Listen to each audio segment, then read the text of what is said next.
Hi, I'm Diana Rosa, and I am at the Tryon International Film Festival in North Carolina. And I am with Greg, and Jamie, and we are talking about the film In Pursuit of Justice. And so actually, I think I want to start with you because I think you are. That's where it started. Is what the story's all about, right. So go for it. The story is about the evolution of the system and what it took to exonerate me after 17 years in prison for a murder I didn't commit. Short version. Unbelievable. And what inspired you guys to get involved with this?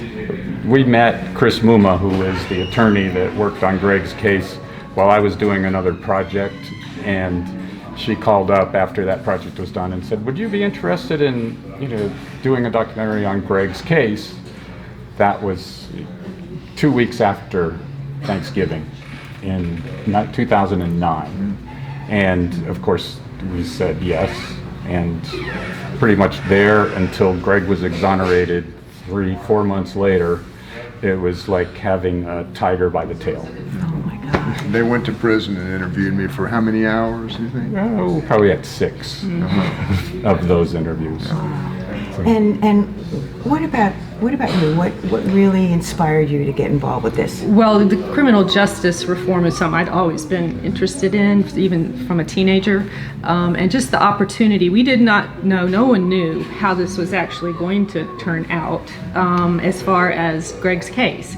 And so just the opportunity to meet Greg, and then just the incredible generosity of his family, and the murder victim's sister in this particular case was also involved. Their generosity in letting us come in to their homes and their lives and learn what was their experience of this as this all built up to this particular three judge panel hearing that we were all going to figure out how this was going to end. And that was enough inspiration to just be able to engage with Greg and his family. Yeah.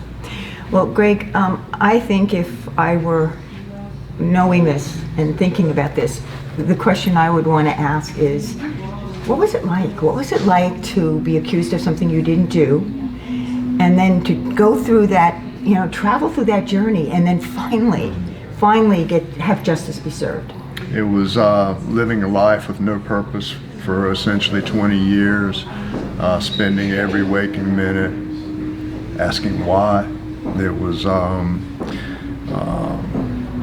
being extricated from a family and a career that I had in society, and having it replaced with a bunk and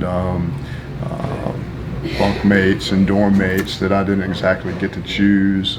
It was losing every bit of who I was as a person and having to learn how to replace that as I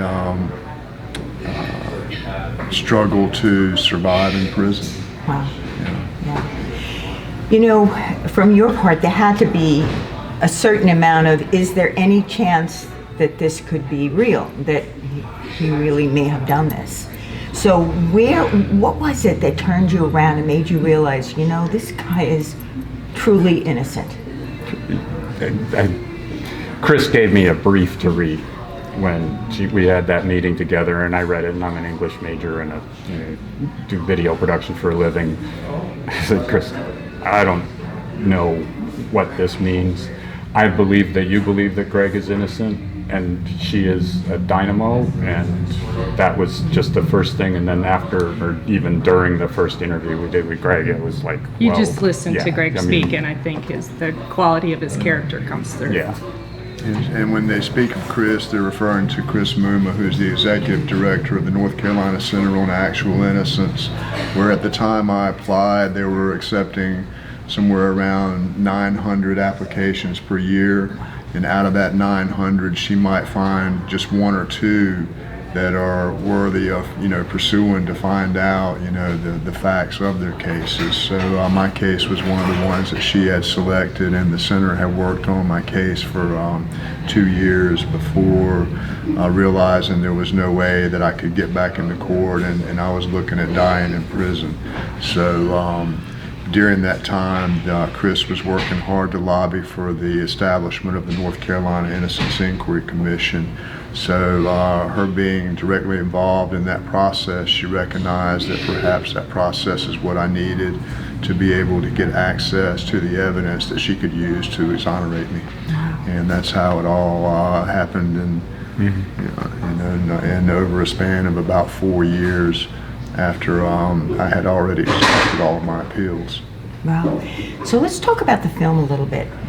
When you thought about how you wanted to do the film, what was your plan? What was your game plan to get that story across? Run and gun. It's a tough...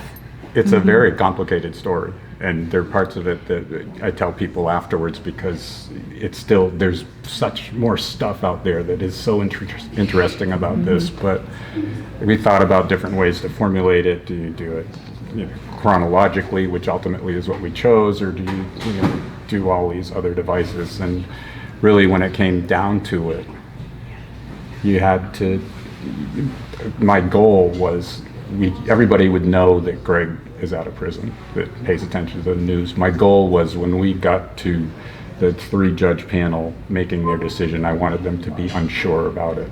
And we've had people who knew Greg was sitting 3 rows in front of them in the audience, and they were terrified he wasn't going to get out. Still with the suspense, which truly portrays what we were feeling as we went through the process, because nobody knew until all 3 of those verdicts came in what was going to happen. I had been innocent for 20 years, and that hadn't meant anything, but just that last second is when the truth prevailed. So. We had 81 hours of footage, and to get this story that took 2 completely different lives going through these 2 courses, intersecting to this endpoint, it was very hard to get that into a 90-minute film. And so there's tons of footage that we haven't done anything with, but in the editing, it was critical that we felt like we must still represent what the process is. And Greg is a compelling story to have been the first one through, but if we were going to have his life and his experience mean anything, we needed to know that we could get the word about the process out so that other states, because right now North Carolina still has the only process in this story that allowed him to be able to be free and to be found innocent. So that's something we'd like to see changed nationwide. Now, what about your experience being here at the Tryon International Film Festival? What has that been like? Great.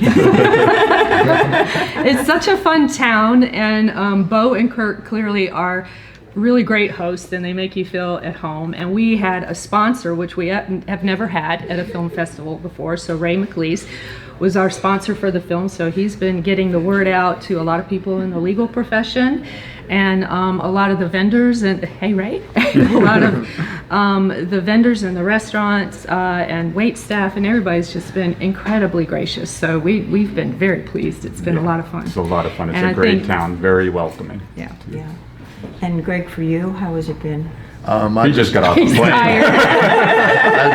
I just flew in from Maui today, so I left Maui for one reason, and that was to be at the Tryon Film Festival. And I'm looking forward to the same hospitality that they've experienced all weekend. So. Yeah. And life being out of prison? Better than life in prison. Yeah. All right, so people watching want to know a little bit more about this film, about you guys. How do they do that?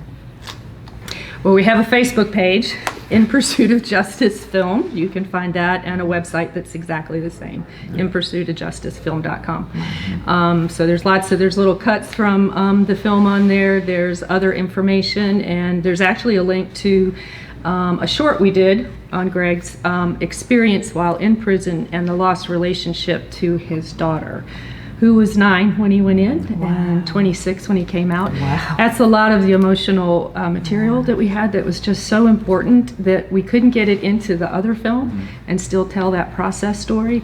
So that short is called Greg Taylor Ghost, and that's on the website also. And a lot of people, once they've seen Greg in any capacity, want more. So he's just awesome. Would any of you like to share anything else? Is there anything else you'd like people out there to know about this story? I think it's important to know Chris Mooma's role in the North Carolina Center on Actual Innocence, and more information can be found at nccai.org. Also, Swiftwater Media, I believe, is the production company that Greg and Jamie are responsible for. So I think it's worth mentioning. Yeah. We regret that Chris couldn't be here. Her intention had been, but she has a very important hearing tomorrow. So that is what she does, and we just regret she can't be here with us. So. In Pursuit of Justice has been chosen as the feature film today. It's going to be showing at 5 o'clock. I'm Diana Rosa, showing film clips from the Tryon International Film Festival in North Carolina. Yay. Thank you.